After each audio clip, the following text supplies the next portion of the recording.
नमस्कार दोस्तों, मैं सुनील कुमार आप सबको स्वागत करता हूं अपने इस यूट्यूब चैनल पर। आज बिहार पुलिस के क्वेश्चन बैंक से लिया गया ये प्रश्न सब है।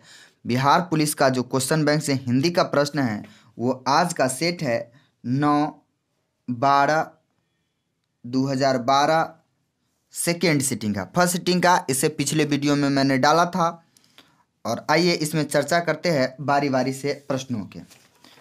यहाँ कहता है धात्री प्लस अंश और 9 प्लस ई का धात्री प्लस अंश और 9 प्लस ई की सही संधिया है।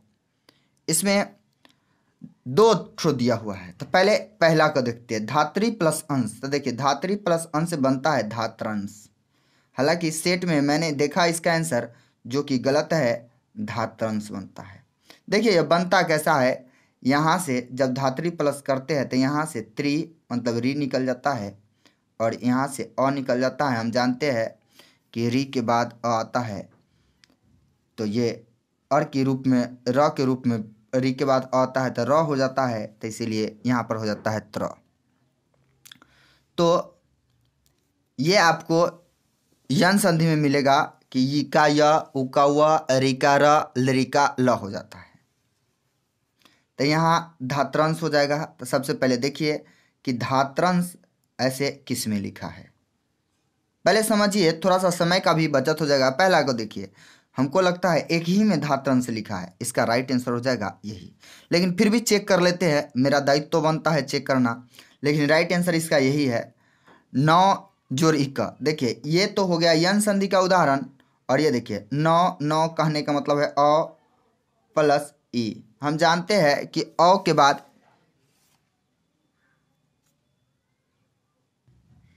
के बाद ई आता है तो वह बन जाता है, अ के बाद अगर ई आए तो वो बन जाता है आवी। देखिए ये कैसे बनता है, ये अयादी संधि है। एक अयादी संधि है, उसका नियम होता है कि ए के बाद कोई भिन्न स्वर आए तो ए का आए, ओ के बाद आए तो अब, ए के बाद आए तो आए, ओ के बाद आए तो आव हलंत में बन जाता है। जैसे ओ के बाद आएगा तो उ बन जाएगा आव, कोई भिन्न स्वर आए, और जो भिन्न स्वर आता है उसके बाद वह ई व हलंत में लग जाता है। जैसे देख लीजिए यहाँ पर अ है और प्लस ई है, ध्यान दीजिएगा यहाँ पर आव हलंत बना, ई लग गया, इसीलिए इसका हलंत हटकर बन गया आवी।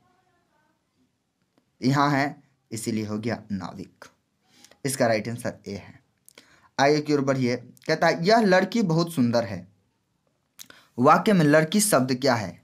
देखिए ऑप्शन के हिसाब से चुनना है। ऐसे ये लड़की शब्द प्रविशेष्य हो जाएगा, सॉरी विशेष्य हो जाएगा। ऐसे लड़की शब्द विशेष्य हो जाएगा, परंतु ऑप्शन के हिसाब से चुनना है तो ये हो जाएगा पद। जब कोई भी शब्द एक किसी वाक्य में प्रयोग होता है तो वो हो जाता है पद। शब्द भी ऑप्शन है, लेकिन इसका राइट आंसर हो जाएगा पद।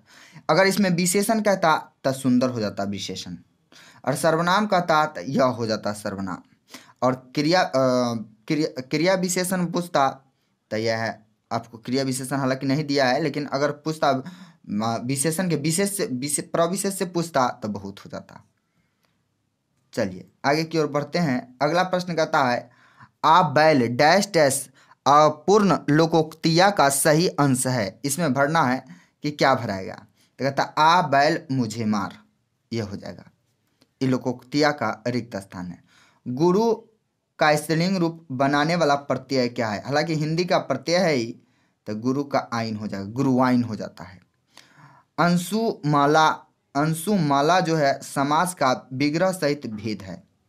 अंशुमाला जो है समास, सूर्य को अंशुमाला कहा जाता है, इसीलिए अंशु है माला जिसकी वह सूर्य हो जाएगा बहुव्रीहि समास।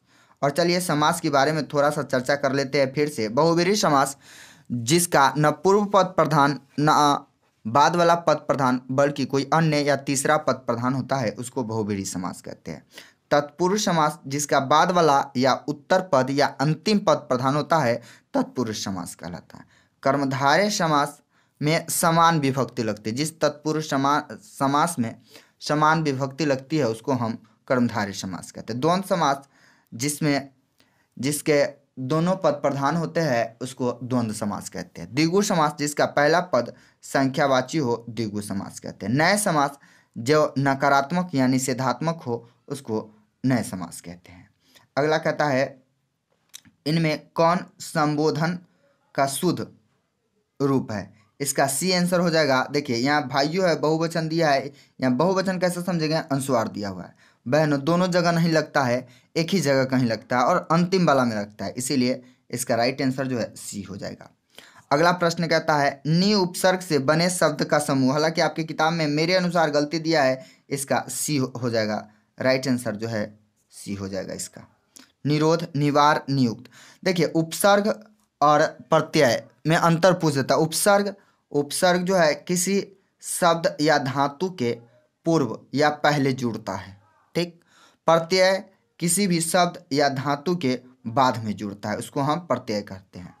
उपसर्ग लगने से या प्रत्यय लगने से शब्द के अर्थ में परिवर्तन हो जाता है। चलिए इतना ही है इस सेट में, अगले सेट लेके हम फिर आएंगे। इतना देर देखने के लिए धन्यवाद। मेरा वीडियो अगर अच्छा लगता है आपको तो लाइक कीजिए, सब्सक्राइब कीजिए और शेयर कीजिए, कमेंट कीजिए।